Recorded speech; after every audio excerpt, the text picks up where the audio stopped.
Le monde est plein de mystères.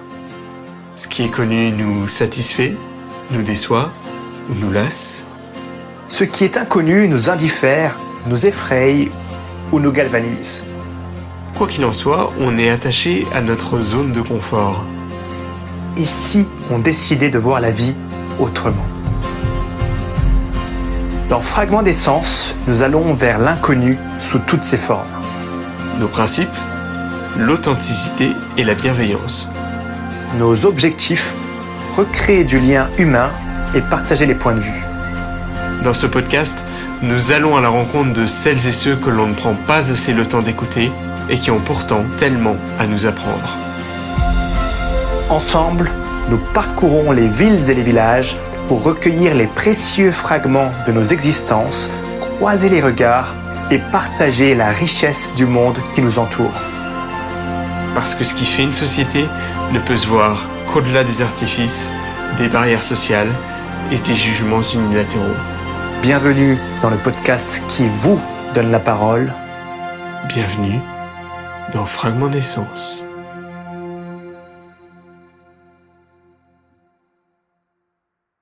Salut la compagnie, c'est Alex et en compagnie de Florian. Aujourd'hui, on se retrouve pour un 36e épisode dans une commune du sud-ouest de la France, située dans le département de la Gironde, en région Nouvelle-Aquitaine, Libourne.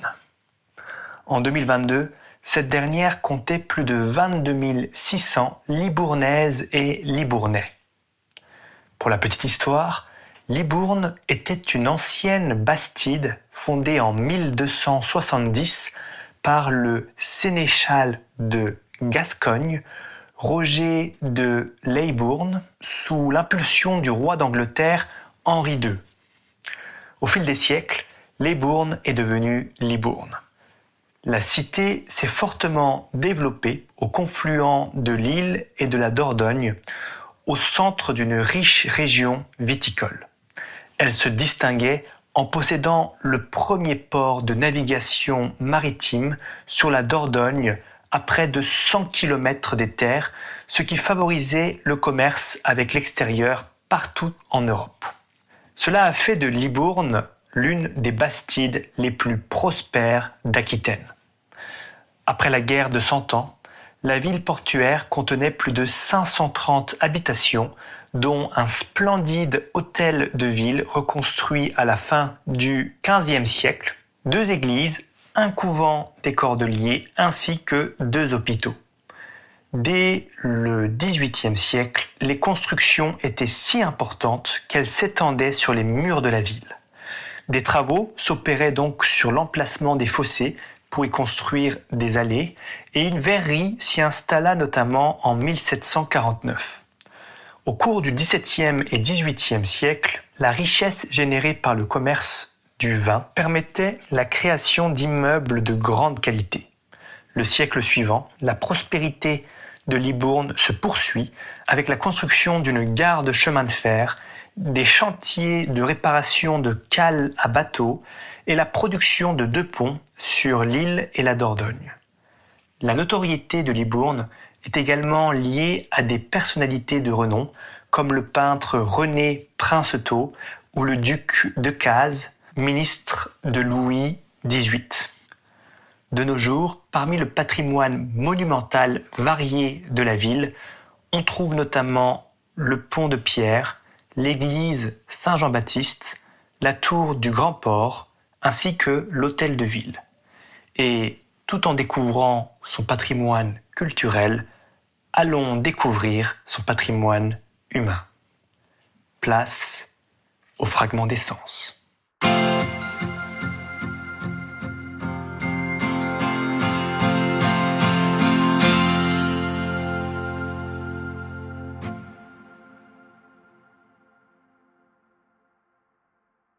Bonjour madame. Micheline. Micheline, moi c'est Florian. Alex. Enchanté. Enchanté. Oui. Alors pour faire un petit peu connaissance, si on vous emmenait sur une île déserte, quels sont les 3 objets que vous prendriez avec vous? Waouh. Aucune idée. Alors, ma Bible, comme je suis croyante, je prendrai ma Bible. Mon chapelet. Et en troisième, une île déserte. Un maillot de bain, allez. Un maillot de bain pour profiter un petit peu. Ouais. Vous êtes croyante depuis votre plus tendre enfance ? Oui. Ouais. Oui. Tradition familiale un petit peu ? Aussi. Ouais. Une famille assez croyante et pratiquante. Ouais. Voilà. Alors généralement, quand on rencontre des inconnus, on leur demande quelles questions ils aimeraient poser à la question suivante. Du coup, les derniers interviewés nous ont posé quelques questions pour vous. D'accord, ok. Alors on a Evelyne qui vous demande est-ce que vous avez réalisé ce que vous êtes ? Est-ce que vous savez pourquoi vous êtes ici, sur cette planète ? Non, pas vraiment. Je me dis qu'on a tous enfin, je dirais pas une mission, mais une raison d'être, mais je me suis pas encore posé la question. Vraiment. Qu'est-ce qu'il faudrait faire pour le découvrir peut-être ? Je sais pas. Je sais pas du tout. Pas du tout. Mais je me dis que bon, comme je suis quelqu'un en général d'assez optimiste et en même temps pragmatique, de bonne humeur souvent, donc j'apporte un petit peu de joie où je passe. Voilà. Mais C'est déjà ma très bien. mission en elle-même, est-ce que j'ai une mission sur Terre, j'en sais rien du tout. Ah non, lui seul là-haut, c'est, mais moi je sais pas. Éclairer Voilà. la vie des autres, c'est déjà pas mal. Enfin, dire que je l'éclaire, c'est beaucoup. Dire, j'ai pas cette prétention-là, mais j'essaye quand il y a quelqu'un qui va pas bien, de lui remonter le moral, de faire rire un peu, quoi. Mais dire que j'ai une mission vraiment. Ah, je sais pas. Je me suis jamais posé la question. On a une autre question aussi d'un autre inconnu, justement, c'est le partenaire Devine. Ouais. Jean, Oui. qui a posé la question suivante. Alors, vous souciez-vous d'avoir assez de savoir pour avoir plus de chance d'avoir de la liberté ? Waouh, sacrée question. Il n'a pas fait dans la facilité. Hein. Ah ouais, non, là. Non, je me rends compte déjà. Je sais pas comment répondre à cette question. Elle est dure comme question. Mais je me dis que la chance que j'ai déjà, moi, de vivre dans un pays où j'ai la liberté que certains n'ont pas. Ça, oui. Mais est-ce que j'ai suffisamment de savoir ? C'est trop dur comme question. Pas du tout, je sais pas. On a une citation de Jean-Jacques Rousseau justement à ce sujet-là. Je vais avoir besoin que tu me la rappelles. Qui est en lien avec la liberté, c'est l'homme est né libre et partout il est dans les fers. Qu'est-ce que ça vous évoque ? Qu'est-ce que ça vous inspire ? Cette citation de Jean-Jacques Rousseau. Ah ben, quand je vois ce qui se passe dans le monde actuel, ouais, je dirais que c'est ça. Parce qu'on est tous, soi-disant, libres et égaux, me semble-t-il, mais quand je vois ce que je vois, je me pose des questions. Quand je vois ce qui se passe du côté de la Palestine, voilà, ça m'interpelle en fait. Je me dis qu'on est tous nés égaux sur la même terre, on peut tous vivre les uns à côté des autres, et pourtant ils se font la guerre. En Ukraine, c'est pareil. Voilà, c'est. Pourquoi ça ? Mais On parce est dans que- ces situations-là. Mais parce qu'il y en a qui sont avides de pouvoir, qui supportent pas d'être sur le même pied d'égalité que d'autres, et qui ont toujours ce besoin de pouvoir dominer. Voilà. Pour moi, c'est ça. C'est l'avidité face au pouvoir, toujours vouloir posséder plus. Voilà. Je trouve ça triste en fait. C'est assez. Mais voilà, c'est ma vision quoi. Je veux dire, on peut tous vivre les uns à côté des autres, quelle que soit l'ethnie ou la religion. Et tout. Voilà. Et là, je vois que, en fait, non. Je trouve que l'homme, je crois que c'est le plus nuisible sur Terre. En fait, c'est l'homme, je pense. Je pense que c'est ça. Parce que la paix, c'est quelque chose qui pourrait tellement être. C'est quelque chose de tellement facile à instaurer, à entretenir, et pourtant, voilà. Donc mon optimisme, il a de temps en temps du mal à rester. Alors justement, comment vous vous remettez dedans ? Comment vous regagnez cet optimisme ? Ben, ma foi, je me dis qu'un jour, il y aura quelqu'un, un dirigeant, ou je sais pas, il se passera quelque chose et tout le monde ouvrira les yeux et que certains se diront, ce qu'on fait, c'est pas bien, et puis qu'ils se remettront en question. J'ai toujours cet espoir-là de trouver des dirigeants politiques qui auront suffisamment de charisme pour ramener la paix partout. C'est ce que je me dis, mais ça, c'est de l'utopie. Et vous n'avez pas envie de vous engager? Ah non, j'ai pas l'âme de leader. J'ai pas du tout l'âme de leader, ni d'une politicienne. Voilà, j'ai déjà pas trop confiance dans les hommes politiques avec ce que je vois. Donc, ça me donne pas envie de fréquenter ce milieu. En tout cas, vous Voilà. avez des idées courtes pour la société et qu'on a bien enregistrées. Merci beaucoup. Mais je vous en prie. Je sais pas, mais voilà, c'est ma vision. Alors, pour changer peut-être un petit peu de sujet, est-ce que quel est le plus beau compliment qu'on vous ait fait récemment? Que je suis toujours d'humeur égale, parce que dans mon service, c'est vrai qu'on on en a beaucoup qui râlent, mais que je suis toujours de bonne humeur. Je crois que c'est le dernier compliment qu'on m'a fait, c'est que voilà, j'étais toujours d'humeur égale et que voilà. C'est lié à votre profession, vous dites? Ouais. Oui. Je peux vous demander votre profession? Je suis secrétaire. Secrétaire. Voilà. Voilà. Bah, peut-être pour rendre l'appareil un petit peu, pour terminer, quelles questions vous aimeriez poser Oh mon Dieu. aux C'est interviewés? encore plus dur que la question de tout à l'heure. Vous avez le temps de réfléchir toujours. Qu'est-ce que je pourrais. Bon, ça c'est encore toujours dans mon monde de bisounours. Qu'est-ce qu'on pourrait faire pour amener tous les dirigeants du monde à vraiment se poser la question comment ramener la paix dans ce monde et l'égalité pour tous dans ce monde? Ça c'est une question qui me tient à cœur.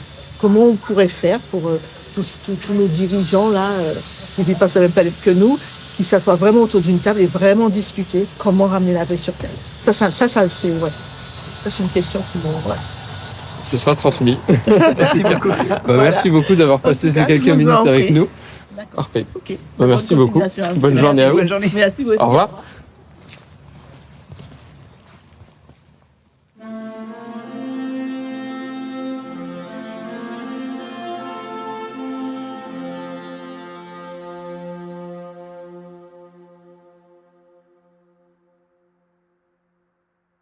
Bonjour madame. Bonjour.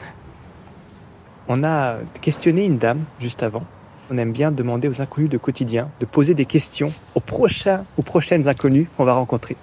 Qu'est-ce qu'on pourrait faire pour réunir tous les dirigeants du monde entier pour pouvoir faire en sorte que la paix s'installe dans le monde?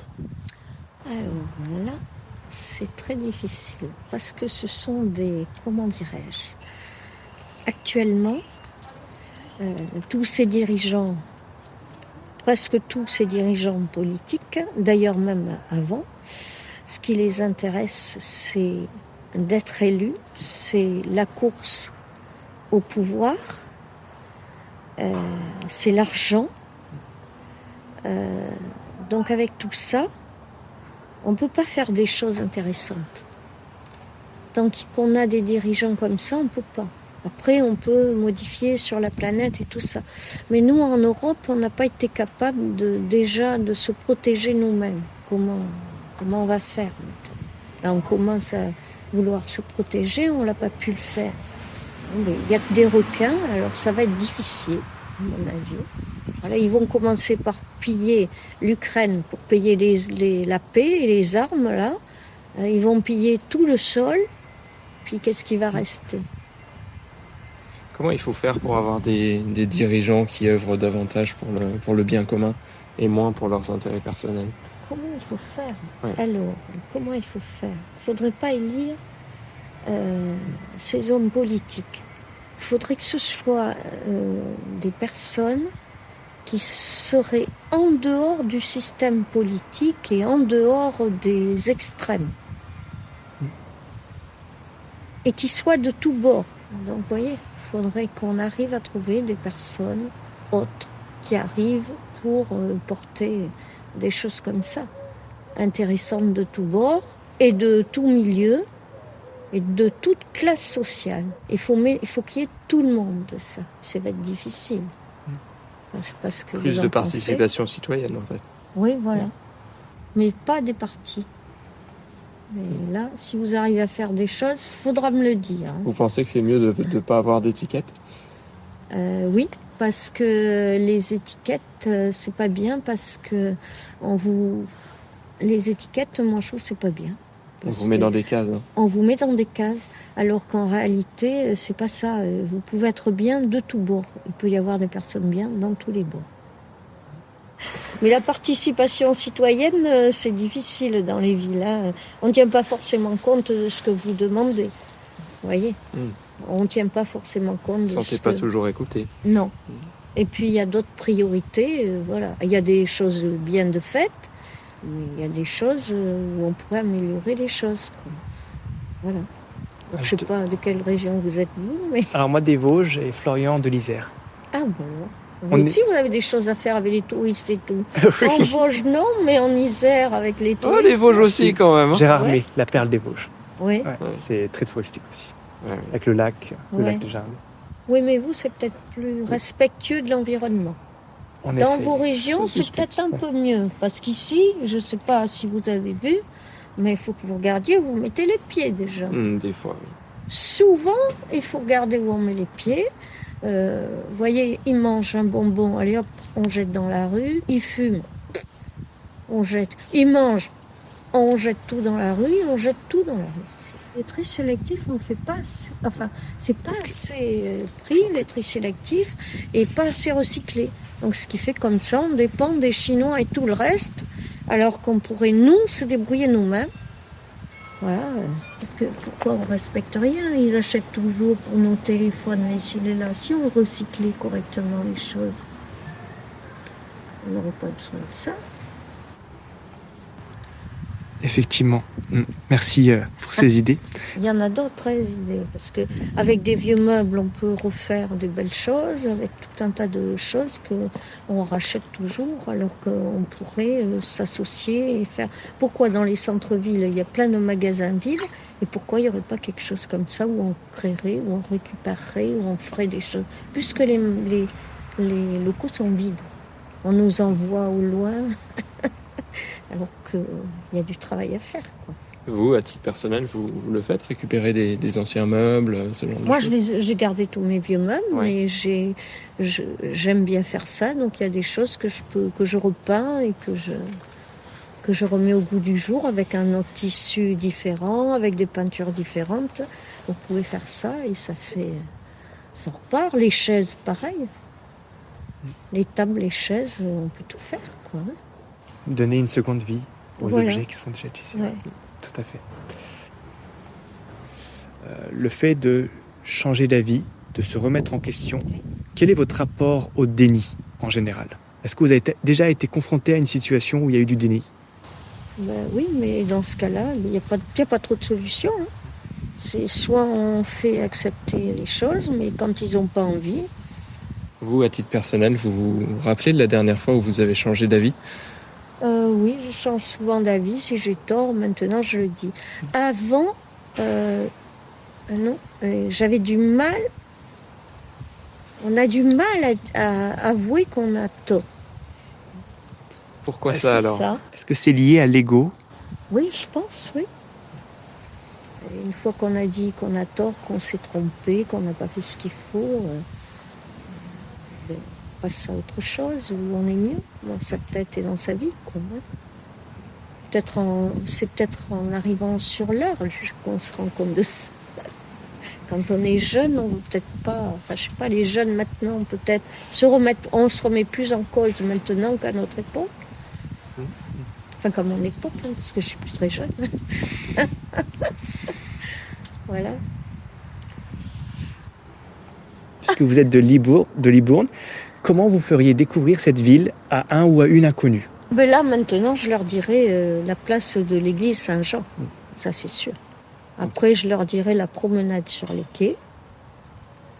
Et puis après, il y a des très beaux bâtiments comme ça, le musée Robin, que personne ne voit, qui n'est pas, peut-être pas mise assez en valeur, je ne sais rien. Il y a la mairie qui a une jolie façade, une très vieille façade.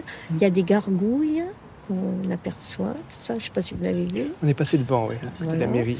Il y a la tour aussi sur le quai, vous l'avez vu, la vieille tour, parce que c'était c'était une porte d'entrée de la ville. On n'a pas fait les quais encore. C'est où exactement? C'est par là ou par Là, bon, là, vous allez Ben là, après, vous passez par là-bas et vous allez arriver vous allez faire les quais. Si vous D'accord, voulez faire merci. les quais. Puis après, vous vous promenez un peu au centre-ville et puis c'est à peu près tout. C'est pas très grand. Alors là, c'est à la ville, c'est un ancien musée. Ah oui. Ça ici, Ok. c'est le musée Robin qu'on appelle. Vous voyez? D'accord. Voilà. Vous Vous voyez? y êtes Et déjà allé c'est les employés de la ville qui sont logés là-dedans, alors qu'on pourrait faire peut-être quelque chose de magnifique là-dedans. Vous voyez? C'est très joli. Parce que ça, vous ne l'aviez pas remarqué. Non, je n'avais pas remarqué. Vous, alors, qu'est-ce qui vous a poussé à vous installer à Libourne? Ah parce que moi, j'ai été élevée à côté, voilà. C'est pour ça que je suis restée ici, parce que normalement, moi, je suis originaire du Médoc. Je suis née à Bordeaux. Et voilà.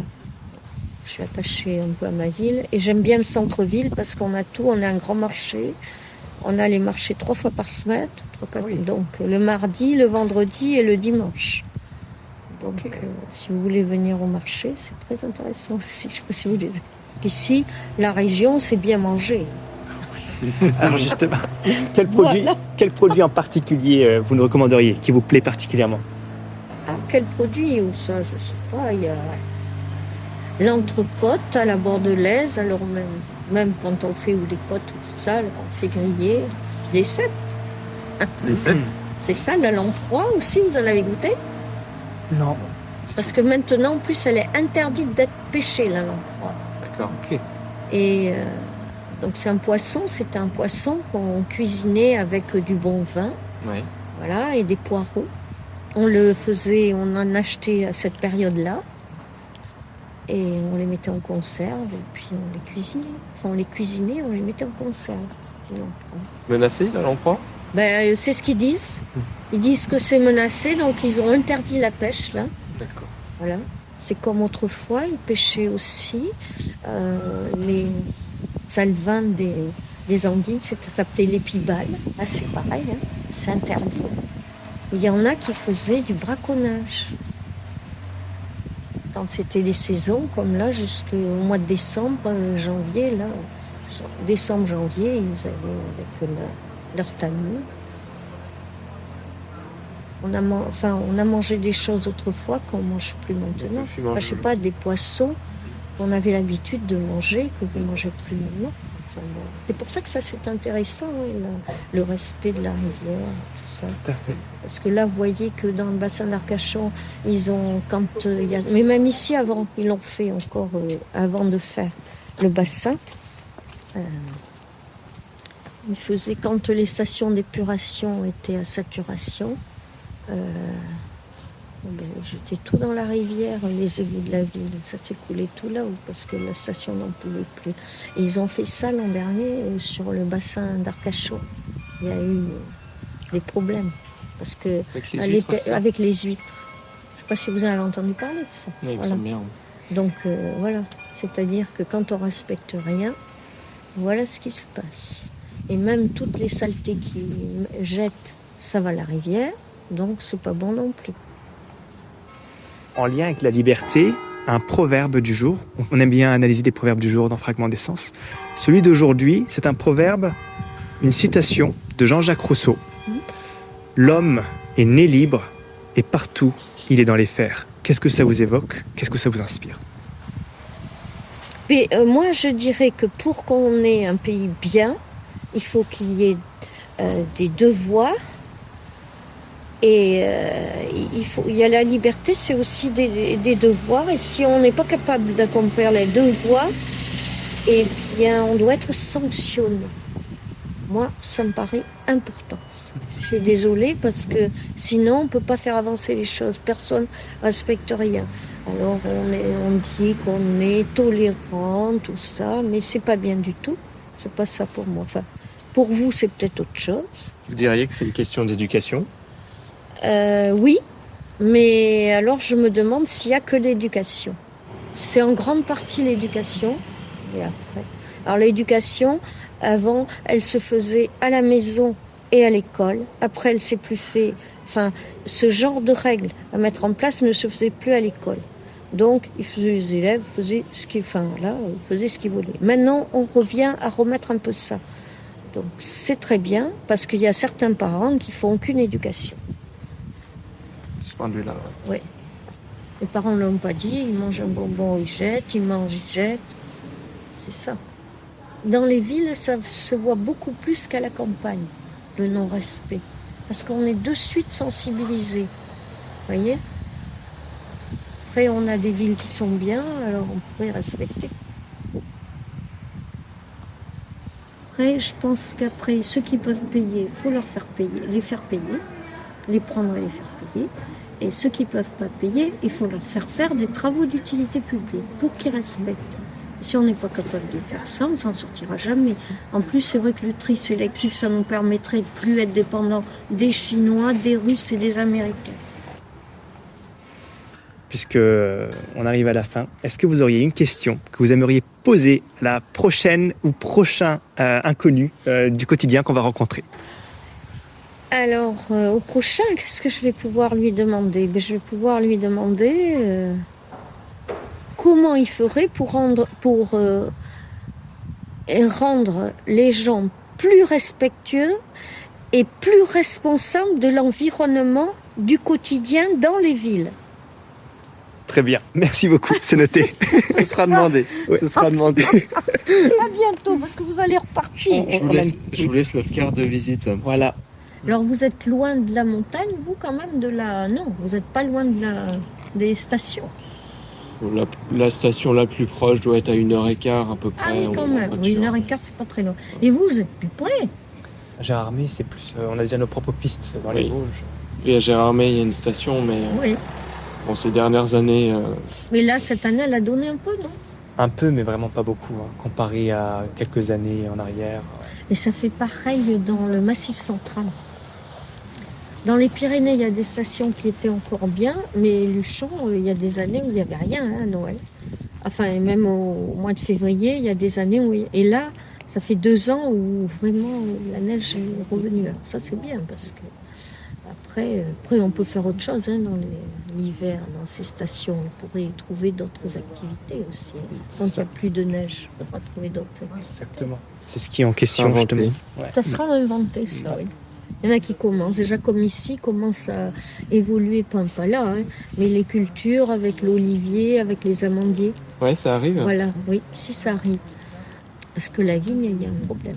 Je ne sais pas si nous en avons parlé dans le Bordelais, ça ne les a pas intéressés, mais ils ont des gros problèmes, des grosses difficultés dans le vignoble. Ça va pas s'améliorer. Voilà. Il faut que vous rameniez vos bouteilles de Bordeaux en partant. Avant qu'il n'y en ait plus, c'est ça. Je vais vous souhaiter un bon courage pour votre suite, parce qu'après, vous n'allez pas pouvoir vous en aller. Content d'avoir fait Mais votre moi aussi, rencontre. à très bientôt. Enchanté. Au revoir. Bonne enchanté. continuation. Et Mais puis, vous aussi, et puis profitez bien. Vous avez amené les parapluies dans votre truc. Là. Oui, au cas la où. parapluie. Hier, on s'est fait avoir déjà. Ah oui. Oui. Merci beaucoup. Bonne journée. Bonne Au fin revoir. de journée. Au revoir.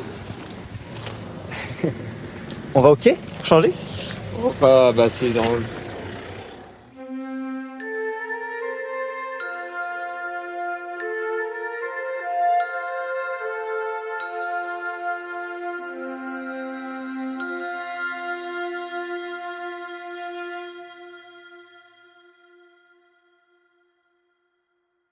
Bonjour monsieur. Excusez juste de vous déranger. On y va, ouais. Super, bah merci. Est-ce qu'on peut vous demander votre prénom? Jean-François. Jean-François. Mhm. Moi c'est Florian. Enchanté. Alex, enchanté. Pour faire un petit peu connaissance, si on vous envoyait sur une île déserte, là maintenant, quels objets vous prendriez avec vous? Je sais qu'en question difficile, moi, je crois que c'est un dictionnaire. Un dictionnaire. Ouais. Alors pourquoi un dictionnaire? Parce que autant les bouquins, je pense qu'au bout d'un moment, j'aurais fini par le lire, à moins que j'ai décidé de l'apprendre par cœur. Et un dictionnaire, ça me permet de voir des mots, que ça m'évade, et puis partant de mots, pouvoir aller assez loin, parce que les mots, c'est une ouverture sur beaucoup de choses, quoi. Puis j'avais lu un truc qui est intéressant, une femme qui avait été prisonnière, je sais plus dans quel, il y a longtemps, au Tchad, il y a une trentaine... Enfin bref, elle disait, ma façon à moi de rester connecté, pas de devenir folle et tout, c'était refermer les yeux, voir dans les quartiers où je vivais, dans Paris, et me surligner le bouquin, le titre, tout ça, pour que la mémoire soit tout le temps connectée, que mon champ intellectuel se rétrécisse pas. Bon, parce qu'elle était enfermée, c'est pas que le désir, il y a des choses pas intéressantes. Mais là, il disait, là, c'est une façon de me reconnecter, et quand je reviendrai, pas être trop perdu, si je reviens. Quel est le plus beau compliment qu'on vous ait fait récemment? Récemment, Ouais. je sais pas, ça peut être très perso, donc je vais pas le dire. Non, ce serait, je sais pas, là, vraiment des compliments sincères, c'est difficile, parce que bon, dans le cadre du boulot, peut-être quelqu'un qui est parti, qui disait que ça avait, par rapport à ce que j'étais, des aspects qui étaient sympas, des choses comme ça, mais bon, le plus beau compliment, c'est être soi-même, je pense. Quand on vous dit restez vous-même, reste toi-même, avec ce que ça implique, s'il y a des valeurs que la personne trouve intéressantes ou belles. Moi, c'est ce que j'ai aux gens que j'aime bien, j'y reste toi-même. Comment vous avez appris à rester vous-même? Je sais pas si j'y arrive. Non, je pense qu'on change. C'est ça le problème. Je pense qu'on change énormément. Non, moi je pense qu'en fait les racines, c'est par rapport à nos premiers amours, hein, enfin un amour dans le sens large. Moi je fais un boulot, je suis amené à rencontrer des gens et ils sont amenés à faire des reconversions professionnelles. Et en fait, quand ils sont amenés à envisager des nouvelles orientations, très souvent ils reviennent sur les choses qu'ils auraient voulu faire jeunes ou ils ont fait il y a longtemps et qu'ils ont aimé. Moi je pense qu'il faut revenir sur ce qu'on a aimé. Rester curieux, mais je pense qu'on se constitue relativement jeune, à un moment on sait quel est notre ce qui nous fait vibrer et après il faut essayer de le retrouver. Moi je sais ce qui me fait vibrer et j'y vais pas du tout par flemme. Donc c'est un peu bête, alors que je sais que ce serait la solution. Mais bon. Mais en même temps, on revient sur ce qu'on aime, et de l'autre côté, je crois que si, ça me fait penser à ce que j'ai vu il y a assez longtemps, c'est Edgar Morin, qui est quelqu'un que j'aime bien, qui m'a fait vraiment ouvrir les yeux sur plein de trucs. La complexité du monde dans lequel on vit, je pense que c'est grâce à lui que j'ai compris ça. Dans les années, longtemps, hein, les années 60, moi j'ai 64 ans. Oui, bon. Bref, j'ai lu ça relativement jeune, c'est un des premiers bouquins que j'ai. Et il parle de la complexité, c'était l'idée que les matières, les disciplines sont toutes, cloisonnées, et lui, c'était avoir une vision globale du monde. Après, c'est une vision, je dirais, limite écologique, où finalement ça forme tout saucissonné, ça n'a pas de sens, sur une vision globale du monde. Et c'est là qu'on trouve des solutions, on comprend les difficultés et les problèmes, mais pourquoi je vous parle de ça, j'ai un peu perdu le fil. Mais c'est pas grave. C'est très intéressant. Ça fait un bon Non, bien. j'ai perdu le fil. C'est oui, la curiosité. Donc Edgar Morin, je me souviens, j'avais lu un truc de lui. Il disait, pourtant, il était déjà ancien. Il est encore, il est pas mort, mais il a encore toute la cervelle, même maintenant encore. Mais je pense qu'il disait le plus beau, ce qu'il faut, c'est tout plein de curieux. Moi, je pense que et ce qui manque, c'est le temps. Moi, franchement, on pourrait parler des heures. Moi, ce qui m'emmerde, franchement, c'est que le monde il est intéressant. Il y a 1000 choses à faire, 1000 choses à découvrir. C'est le temps qui manque. Le boulot nous prend toute notre énergie. Après une journée de boulot, on rentre, on est fatigué. Ce qu'on pourrait faire, on n'a plus de jus, on aime pour les proches, pour ceux qu'on aime et tout, ou nos centres d'intérêt, on les bâcle parce qu'on a donné toute notre énergie au travail. Et pour un salaire pas intéressant. Après, moi, j'ai la chance de faire un boulot relativement intéressant.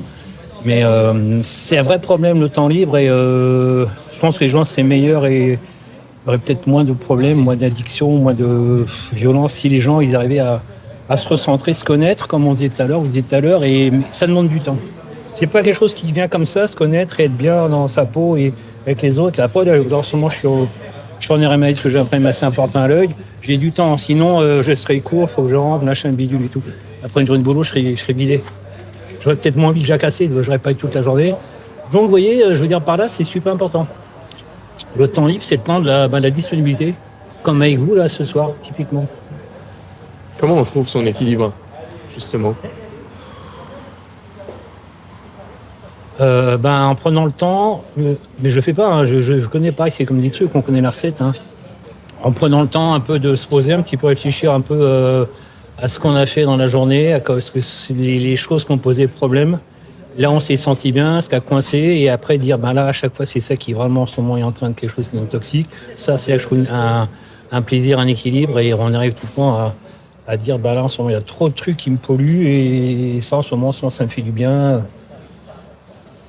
On aime bien demander aux inconnus du quotidien aussi s'ils ont une question à poser aux prochains inconnus qu'on va rencontrer. La dernière personne qu'on a rencontrée a une question pour vous. Comment feriez-vous pour rendre les gens plus respectueux et plus responsables dans l'environnement, au quotidien, Dans la dans, ville, dans ouais. la ville? Dans la ville, Ouais. c'est quelqu'un qui se pose la question comment rendre les gens plus respectueux de leur environnement. Je sais pas. Ça, c'est difficile. Les rendre, c'est peut-être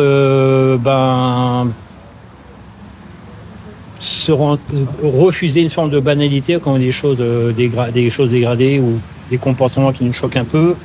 Pas dire que c'est normal et que c'est comme ça et que finalement tout le monde s'en fout et qu'on peut rien faire contre. Éviter une forme de fatalisme. Sinon, la question c'est se rendre compte comment réagir, comment trouver des solutions. C'était quoi la question? C'était Alors, j'avais Comment compris. les responsabiliser comment responsabiliser. Ouais. Responsabiliser. Je sais pas comment responsabiliser les gens. Je pense que les gens sont informés, c'est comme tout. Hein, je veux dire, dans toutes les conduites qu'on fait qui sont jugées négatives, les gens sont informés. Les gens qui ont une conduite ils le savent, les gens qui picolent trop ils le savent, les gens qui... Bon, tout le monde sait quand ils font des choses qui sont un peu les limites, ils le savent, on est responsables. Jeunes peut-être pas, très jeunes on le sait pas, après on est informé, après c'est les choix perso et bon après les gens sont... Après ce sera les conséquences de leurs actes à la rigueur. Les conséquences, le coût financier, le coût humain, le coût... par exemple si on prend effectivement le coût social de l'alcool, du tabac, de la drogue et tout, enfin le coût social de l'alcool par exemple, ici c'est archi tabou d'en parler, l'alcool c'est vraiment un haut lieu. Hein. Bon, je suis désolé, hein, mais bon, le coût social de l'alcool, c'est violence conjugale, c'est les accidents de travail, c'est les accidents de voiture. Le coût social de l'alcool, il est peut-être 10 fois supérieur aux gains liés à la vente d'alcool. Par exemple, bon, moi, ces trucs comme ça, moi, j'ai rien contre l'alcool. Hein, j'ai pris des piqûres qu'on m'aime pas, bon, peu importe, mais prendre conscience quand on boit que les conséquences, quand on va faire un truc, on prend de la bagnole et tout, ou des choses comme ça. Évidemment, mais les gens le savent et les gens sont informés, je pense. On est comme une époque, on est surinformés. Surdésinformés, mais surinformés. Il y a les deux, hein. Il y a des deux. M'ont préparé des heures et des heures, moi je suis bavard. Vous savez. Justement, on a parlé aussi de liberté. On a un proverbe sur la liberté de Jean-Jacques Rousseau. Le proverbe à analyser aujourd'hui, c'est « L'homme est né libre et partout il est dans les fers ». Qu'est-ce que ça vous évoque? Qu'est-ce que ça vous inspire?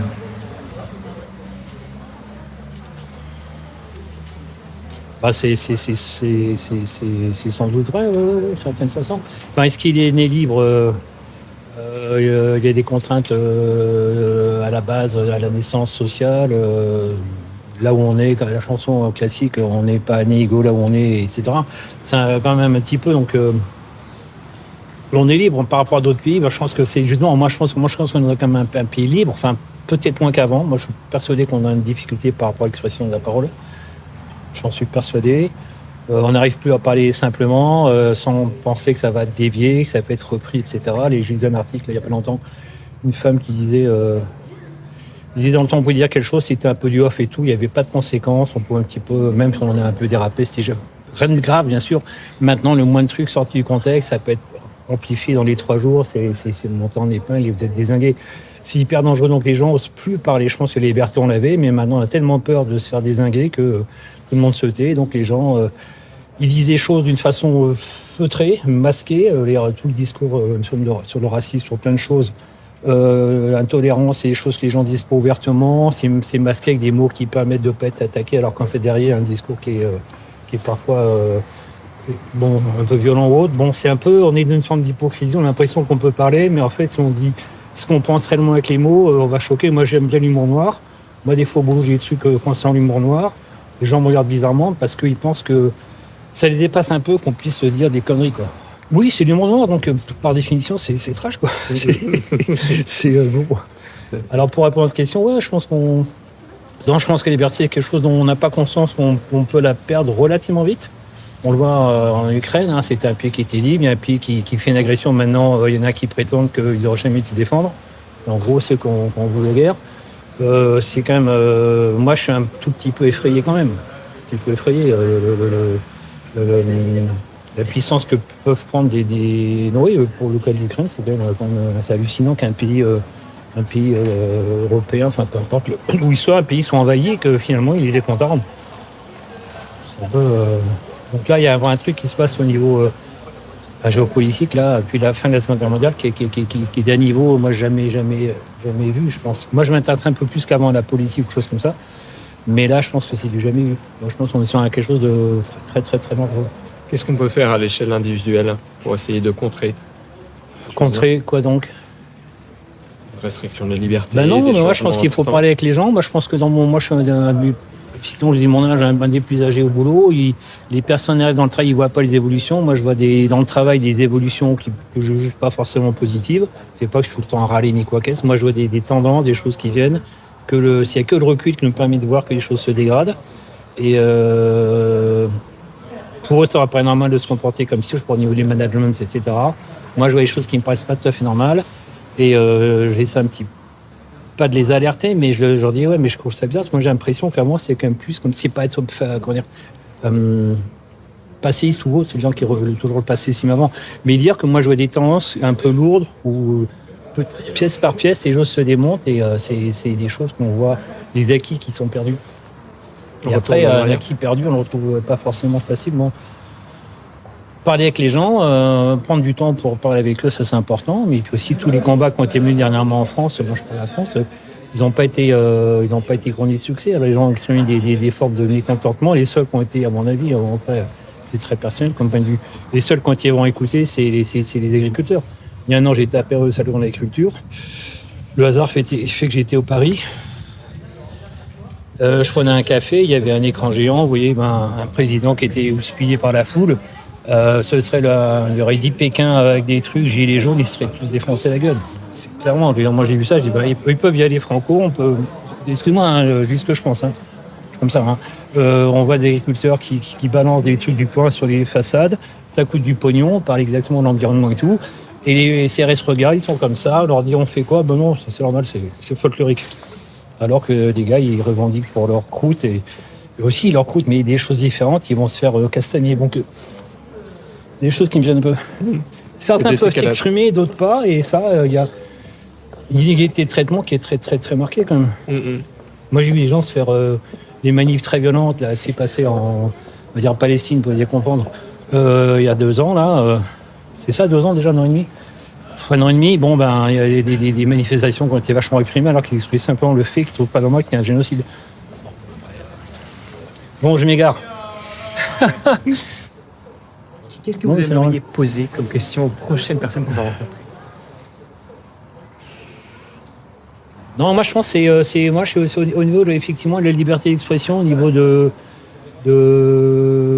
c'est quelque chose de fragile, quelque chose qu'il faut protéger, éviter de s'enfermer dans des réseaux qui laissent l'illusion de discussions ouvertes, alors que très vite, je pense qu'on crée de l'autocensure. Quelqu'un qui va trop loin très vite, déjà il y a des contrôles en quelque sorte, mais après, moi je crois qu'il faut essayer d'avoir une parole un peu libre, si on peut, sans tout le temps la provocation, mais une parole un peu libre et quelque chose qui est bien aussi, c'est se couper de l'information, des fois prendre du recul pour justement se recentrer sur soi un peu.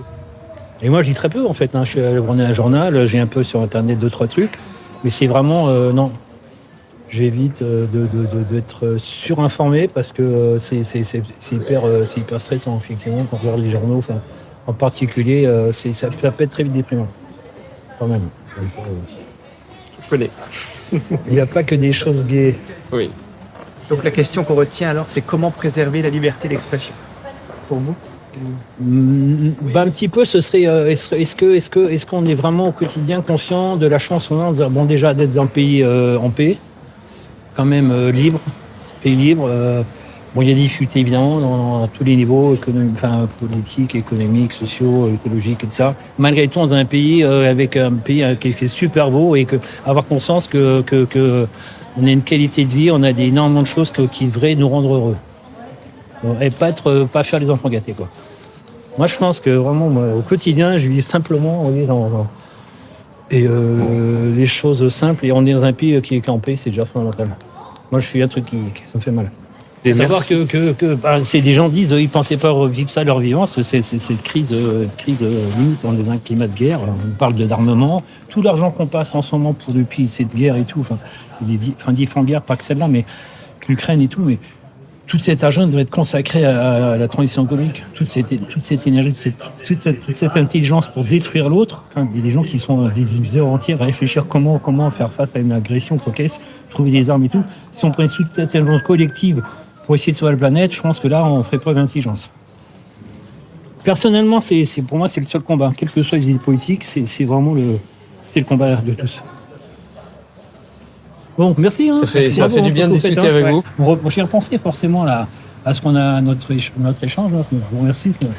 J'aime parler, c'est un peu narcissique. Peut-être parler absolument des choses intéressantes. Je suis pas sûr que ce soit intéressant.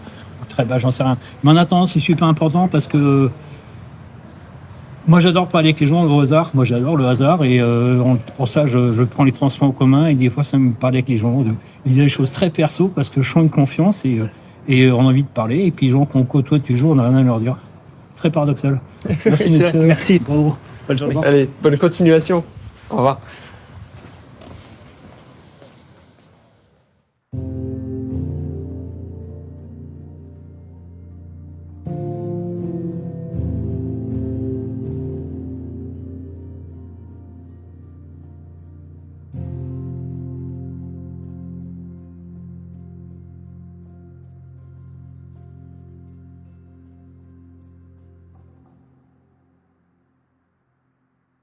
Les mots de Jean-François résonnent et prennent d'autant plus leur sens quelques mois après ces enregistrements. C'est donc ainsi, à Libourne, que se termine ce 2e épisode de nos aventures bordelaises avec Alex. On a été très heureux de faire la rencontre de Micheline, d'une grand-mère anonyme et de Jean-François dans les rues piétonnes de cette petite ville, malgré un temps un petit peu capricieux. On tient comme toujours à remercier très chaleureusement l'ensemble des personnes interviewées ainsi que celles abordées sur notre chemin, qui ne manquent jamais de laisser pour nous un petit mot d'encouragement. L'homme est né libre et partout il est dans les fers, disait Jean-Jacques Rousseau en 1762 dans le préambule de son œuvre Du contrat social. Nos rencontres nous en ont livré ici, je crois, une bonne analyse, qu'il convient de compléter avec quelques citations clés de cette œuvre. Si l'on recherche en quoi consiste précisément le plus grand bien de tous, qui doit être la fin de tout système de législation, on trouvera qu'il se réduit à 2 objets principaux, la liberté et l'égalité. Toute loi que le peuple en personne n'a pas ratifiée est nulle. Ce n'est point une loi. Tant qu'un peuple est contraint d'obéir et qu'il obéit, il fait bien. Sitôt qu'il peut secouer le joug et le secoue, il fait encore mieux. Aujourd'hui, plus que rarement ces dernières décennies, restons vigilants. Cette citation de Jean-Jacques Rousseau sonne comme une mise en garde. Et comme d'ailleurs de nombreux travaux de philosophes, les leçons qui en sont tirées restent assez intemporelles. À nous de définir comment nous interprétons ces leçons et les limites que nous devons fixer et préserver pour prévenir plutôt que guérir. Merci de nous avoir écoutés sur Fragment d'essence. La semaine prochaine, on se retrouve donc de nouveau avec Alex pour la suite de nos aventures bordelaises, cette fois-ci à Marmande. Ce sera l'épisode 37. On te souhaite une excellente journée ou fin de journée, et surtout de prendre bien soin de toi et des gens qui t'entourent. Salut!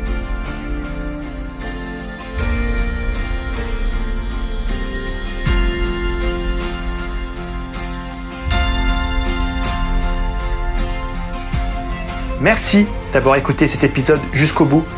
Si tu l'as apprécié, on t'invite à le partager à tes proches, c'est notre meilleure communication et ça aide considérablement notre travail à gagner en visibilité. Tu peux aussi nous laisser une note et un commentaire sur Spotify, iTunes ou même YouTube. Ça prend à peine quelques secondes, mais c'est vraiment essentiel pour notre référencement. On est aussi présent sur Instagram, où on met en avant les moments marquants et coulisses du podcast. N'hésite pas à nous y écrire et nous mentionner. Et enfin, si tu en as l'envie, tu peux nous aider à couvrir nos dépenses matérielles et nos déplacements en faisant un don sur Buy Me a Coffee.